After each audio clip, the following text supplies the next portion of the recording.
Ngā tini mana o Aorangi, tēnā koutou katoa. Te taringa o te minita, tēnā koe. I'm standing straight after Jade because I want to stand to support what she's saying. I'm Janinka Greenwood. I'm also from the University of Canterbury. I'm an associate professor of education there. And my work has been, and I want to tell you a bit about my work because it's the context of this.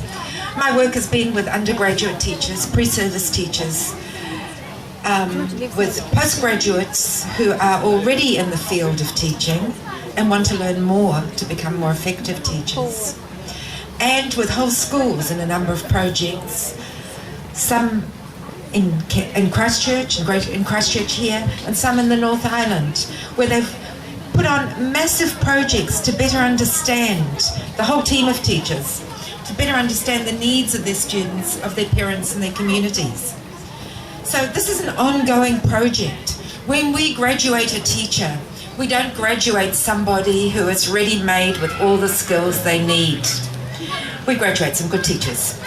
But they're young, if not in age professionally, and they have a lot of learning to do. The one place they can do that learning is within the context of a school who allows them to grow and encourages them to learn what their real work is. And Aorangi is one such school. It's a rare one. And that's not to knock the other schools, but there are so much that is needed to be a good educator in today's world. You need to understand pedagogy, you need to understand children, young people, you need to understand their families, you need to understand their many complex communities. You also have to learn something about language, about fear, about newness. You also have to learn to work individually so the attention comes to one, with a group and with a whole. This is not stuff we can teach before they can begin. We begin to. So there is a school, and all the schools that I think are striving to become better are in the process of learning that. It costs a lot of professional development sometimes. It costs a lot of pain and effort. Let's not lose one grain of what we've already achieved in that line. I'm on sabbatical this year, which means I've had an opportunity to travel extensively through Europe and England and just come back from Australia. And we're held high in one way as New Zealand in our ability to meet the needs of our diverse learners. But we also inside New Zealand know what a struggle it is. It doesn't come easily. And when I look to the past, I know that we didn't get there just because of some kind of instant enlightenment in history or decision of a government. We got there because great educators, often individuals working alone in the field, our friend, and I'm talking, our friend Arnold Wilson was one of those leaders who did a community involvement program for 18 years in New Zealand. There have been schools who've borne kind of the torch of change and witness high. They're the schools that have allowed us to look at, hey, it's possible to be different than monocultural. It's possible to be different than just being stuck in a box and replicating old knowledge. We can learn from a Maori base. We can learn from an immigrant base. We can learn from so many different things. We've learned from them. We didn't achieve it without the individual schools who were different and who really dared to be different. And we don't have enough. If you could give us another Aorangi, absolutely promised when you shifted this to someone, we'd be fools to say, stop. But we know it's not going to happen. We know it's not going to happen. That blaze of experiment and wisdom and courage is not a given. It's hard. I was an immigrant child once. I was a 5-year-old who came without speaking any English. And there wasn't anything in a school that supported me at that time.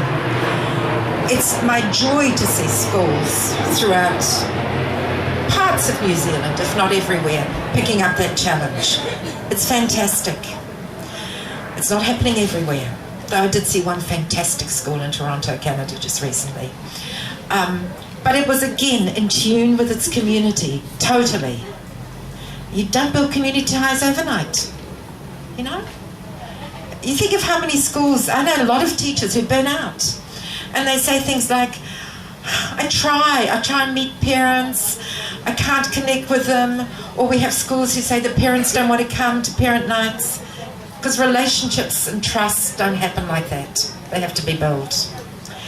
Now, we've talked, the last thing I want to say, perhaps, is about this, but the relationship between identity and literacy, because literacy is one of our buzzwords at the moment. And sometimes I think it's a lot of nonsense when we say we're falling behind in the States, because I think New Zealand has changed its character so much in those days. One of the things that brings us down in the States, perhaps, is that we have so many immigrant communities who are brand new and don't, at the moment, speak English. That's a good thing, because it's a beginning, you know, a platform to start from. You climb. How do we bridge the gap, though? And New Zealand's got some pretty good testing systems. It's got one of the best literacy leadership programs acknowledged throughout the world. If there's still a gap, perhaps, and I think it is, it's in terms of the strength of identity. The identity of the parent, the community, and the school, and the learner. So they feel that knowledge is about them. Because there's no point learning other people's knowledge, it means nothing. If knowledge is about you and it's the way your family's going forward, it means something. And this is what, I'm not saying Aorangi's come to the end of the journey, none of us ever do. But this is what Aorangi has embraced and is working for and is doing really well. Now, this is something that benefits all of us. I'm looking at my friend there who is also an academic across the room, and I know she is one of number who've brought their children here because they wanted them to be educated as New Zealanders who understand the multicultural and the bilingual context of our land. It is about Māori children, it is about immigrant children, but it's also about every single New Zealander who needs to know how to live in this world. So keep Aorangi.